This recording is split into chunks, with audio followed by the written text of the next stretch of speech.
it's Michelle again. Today I'm going to make a zero clearance insert for my saw. I was going to do the outfeed table, but I didn't want to spend... You got tape too? Yeah. Okay. I was going to make an outfeed table, but I don't want to spend a ton of money on it, so I went to a reuse store and bought some desks, but I didn't have a truck with me, so I'm going to pick those up in a couple days, and then we'll do that. So for now, we are going to do the zero clearance insert. Okay, the first thing I want to do is see how thick my piece is going to have to be. So I just took this and we're almost at 3/4 inch. And I have a piece of plywood here that just happens to be pretty much the exact thickness. Hopefully it's not too thick, or I guess we can sand it down a little bit if we need to. Okay, so we put our regular insert in here on the plywood, and then we just trace around it. Now we're going to take it over to the bandsaw and rough cut it.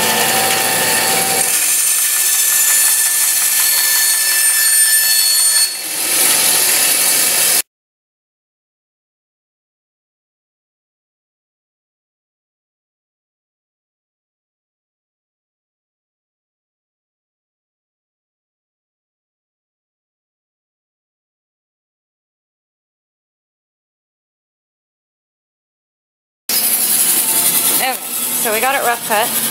It doesn't have to be perfect because we're going to take it over to the router and flush trim it. So we're going to take this and we're going to put it on double-sided tape. You want to make sure everything's clean so the tape will stick. I'll be Baileigh. You'll be Baileigh? Yeah. Okay.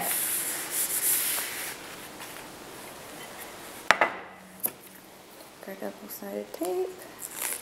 Oh, I forgot scissors.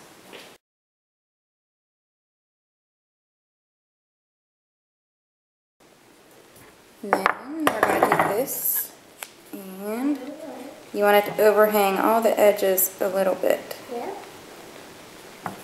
Because your flush trim bit should make it fit perfect. Okay, now we're ready to go to the router table. Okay, now we're ready to flush cut this and trim it up.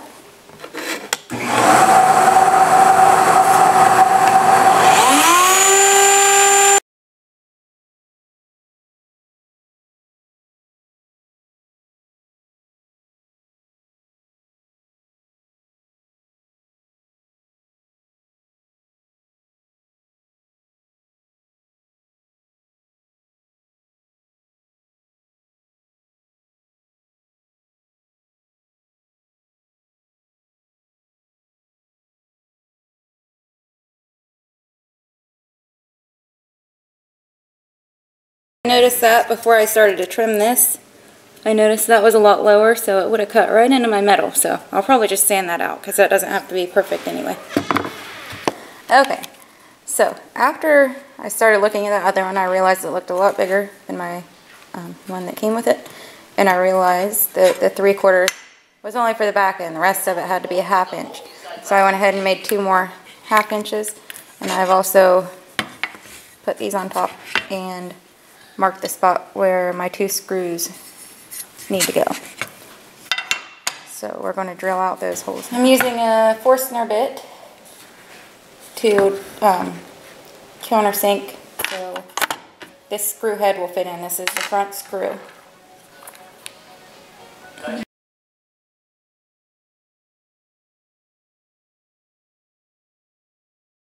That's good right there. Okay, now we need to drill the hole in the back. I did that for, actually I already did drill the holes in the back. The back is where the screw comes up through the bottom to level the back. Now we need to actually drill all the way through for this front screw to go in. The brad point was a little bit too aggressive, so I'm going to use this. I love you too, baby.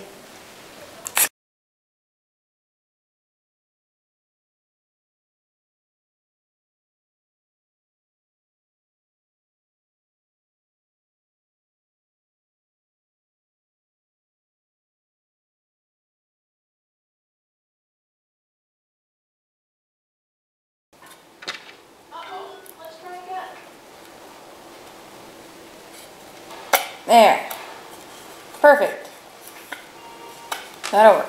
Now we need to get it mounted in the saw. I'm going to have to make the cut first before I level it because the blade won't let it sit down all the way. I have taken my regular blade off and put a Dado blade on because it lowers enough for me to put this on there, screw it on, and then bring the blade up. Normally, I just stick that in there and drop it on and let it cut through, but you guys have been trying to get me to be safer, so I'm going to do it the safe way this time. So, let's lower the blade down. Okay. First, I want to put my screws in and make sure they all line up okay. And then I'm going to try something that I saw in the woodsmith shop where we use hot glue to level it rather than set screws. Really tight fit. It's going in crooked. So I might have to widen that hole so I can wiggle that screw around a little bit. But first, I need to level it without the screws. So let's get the hot glue gun out. Okay. What we're going to do is we're going to put wax on each of these tabs. That's going to keep the glue from sticking to the tab. And then we'll put the glue on, let it set up for just a minute. And then we'll put this down on top and level it with the square.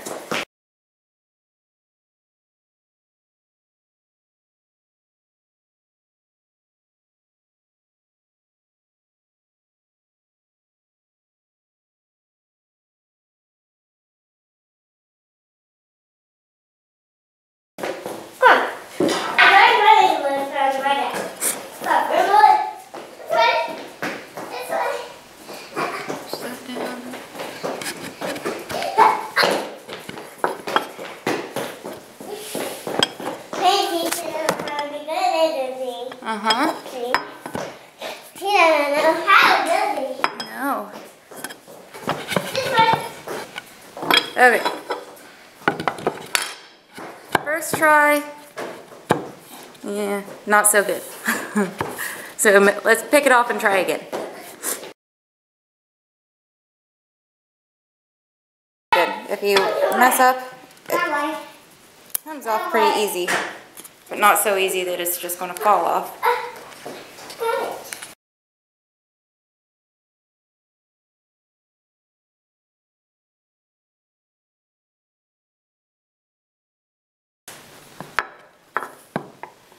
Can I tell my has a big butt? I don't think that would be very nice. Once again, it didn't work. Is that a bad word? No, it's not a bad word. It's just not nice. Come on.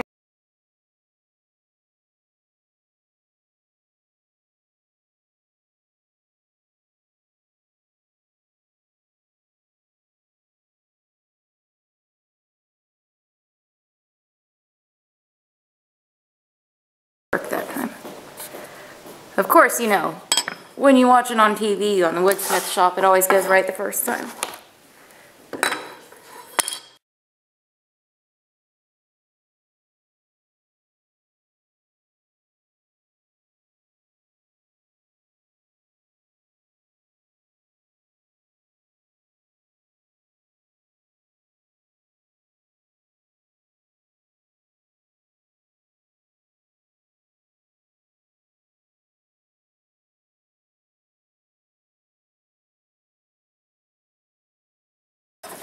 We're still just a hair high over here.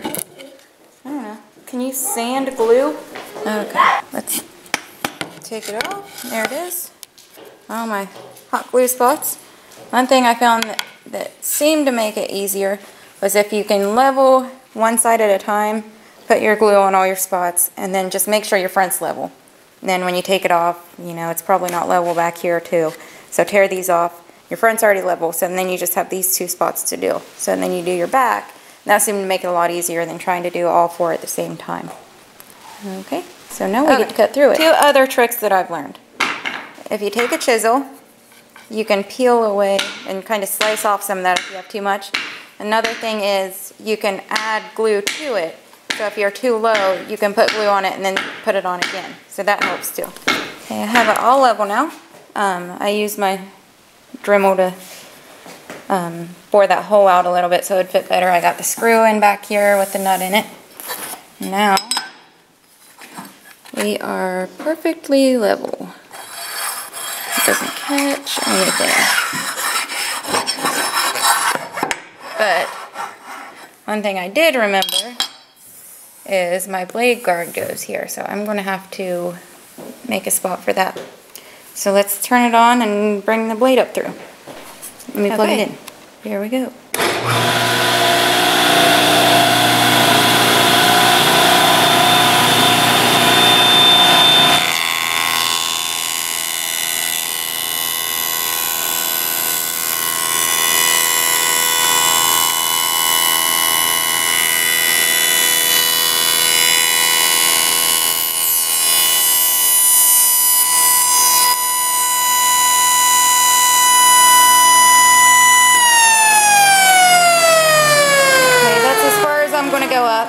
Because I'm going to put my regular blade on. I would think they would be the same size and in the same spot, but just in case, I don't want to go clear through and ruin the whole purpose of this insert. So, I'll be back. Okay, so I put my regular blade on, brought it clear up through, and then I just took a straight edge and lined it up and drew lines. That's where I want to cut out for my blade guard. So I'm going to do that right now. I think I'm going to use a jigsaw as long as I can get around this stuff. I don't want to take all that off. So if I have to, I'll use a drill and just drill it.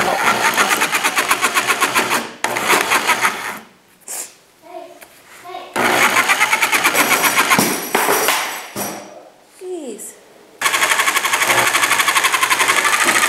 I think that the drill press and a Forstner bit is going to be the better option because I just can't get to it with that. Okay, so I went through with a really small Forstner bit and just made that hole.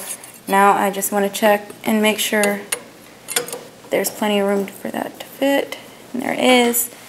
So I'm going to go through with a chisel and just clean up those edges a little bit, and then I'm done.